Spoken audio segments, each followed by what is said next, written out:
Hi, my name is Barb. You know that old adage that silence is golden?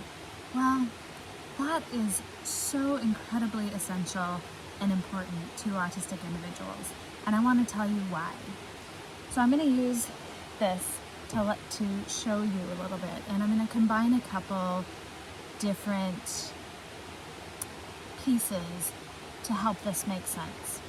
So there is something in counseling and trauma-informed care that you may have heard about before, and it's called the window of tolerance. And this is the window of tolerance. I'm going to make it really simple, and I'm going to do it down here. The window of tolerance is basically the window in which we all can function and do pretty well, where there are things in our lives that make us flip out of. And I use flip out because a couple of reasons. One is that it's usually when we flip out and we don't like who we are, like how we're reacting to something. And it's because we're going into something called fight, flight, freeze, faint, and there's a new one, fawn.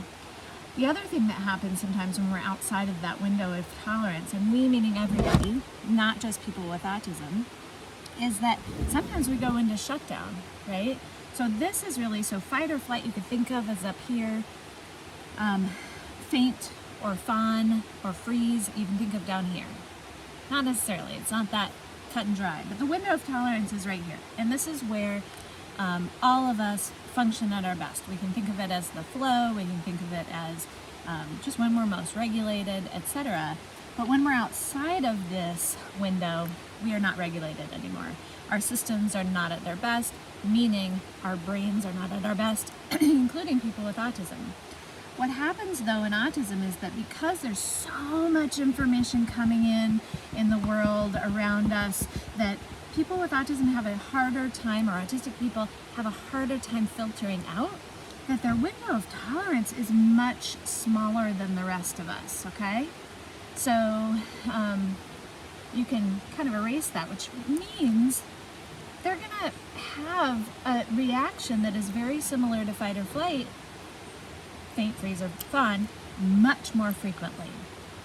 And so the reason why silence is golden is because that is one way that we can keep people, or autistic people, in that window of tolerance and not have them go into, or if they're in the slippery slope kind of in between, it is the perfect time to stop talking and not say anything.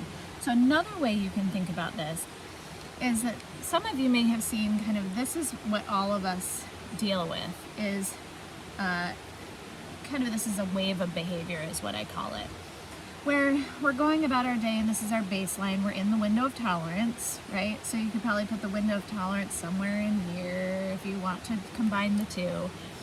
But you're kind of in the window of tolerance maybe when you wake up or just in general. And then some things may build, changes may happen, and you all of a sudden start to escalate.